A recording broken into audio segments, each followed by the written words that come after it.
Hello there, welcome to another flat tying video.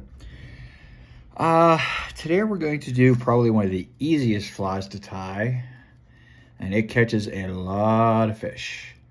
A zebra midge, okay? First off, it's a very basic fly. All it is a bead, feather, a bead, thread, a rib, and maybe a little bit of peacock at the head or something, whatever you want to do. The basic zebra midge is only thread and wire. That is it, with some epoxy on it. I'll show you. So, starting out, it's Daiichi size 14. There's a 1120 scud hook in the vise, and just a size 7/64 brass bead to put on it. Okay, just put that on there, get it on the vise, or get the bead on the hook, I'm sorry. Get it around there and get it in your vise. Again, very simple fly, catches a ton of fish. You can use, the possibilities on this fly are so many different patterns, different setups. You could do, like I said, a traditional one is just black thread, black body. You can do olive threads, you can do tan threads, any thread you want, you can use.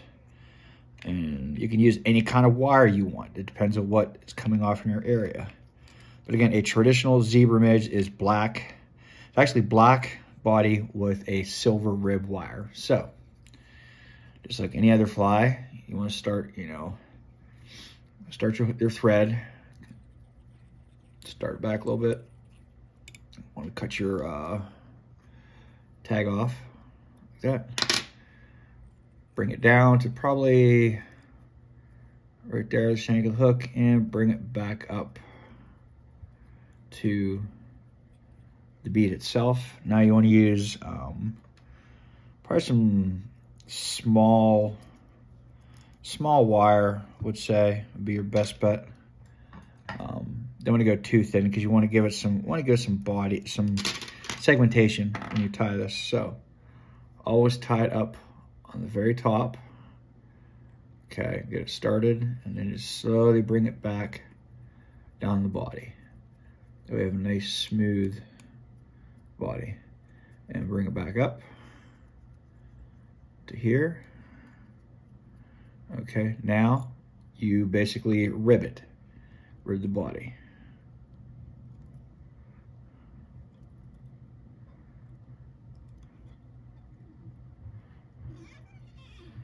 Bring it up, catch it. Catch it with your thread, coming like this. Bring the thread up. This is where you can just basically helicopter it off. There you go. If you cut it off, it kind of leaves a burr, so it makes it a little bit tougher to use. So, then like I said, this is totally optional if you want to. I'm going to use just basically a one strand of peacock herl. If I can find it, I must have put it away. There it is. One strand of peacock herl. I said, you don't want it too huge. One strand's good. Again, break off the tip because it's very brittle. Actually, before we do that, you want to, with finish, and this is where you put your epoxy on. Okay, the absolute best stuff that I found is called Solarez Bone Dry. This stuff is phenomenal. I mean, it is like concrete once you put this on the fly. So you don't need a lot. Kind of get this started, get some on here.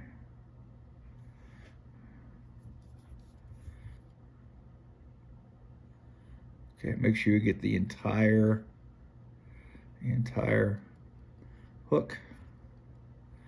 Now, what you want to do, so you get the segmentation, take your fingers, take off the excess. That's all you do.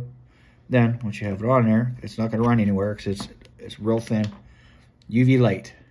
Take it, cure it. About 10 to 15 seconds, you know. Once you get it into the actual sunlight, this will completely cure, but this light will actually help to start it, so it's a good thing. And again, take your peacock curl. Again, break off the tip. Okay. Tie it in. Make sure it's good and snug. And just, like I said, a couple wraps will do you. 4 or 5, you know, just there's a little bit of a... And again, this is something that's totally optional. You don't have to put the peacock curl on the front like this. You can actually just do the fly the way you want to, pretty much. You don't want to. If you don't want to put it on there, don't put it on there. If you do, more power to you. And 2-3 whip finish turn. Apply for thread. And again, you take a little bit of glue or head cement, put it at the front, get it cemented down.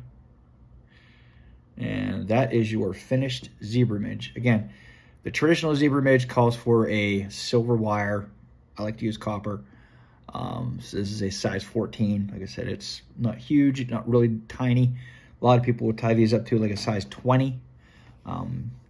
But that is it. Hope you enjoyed the video. Thank you for joining me.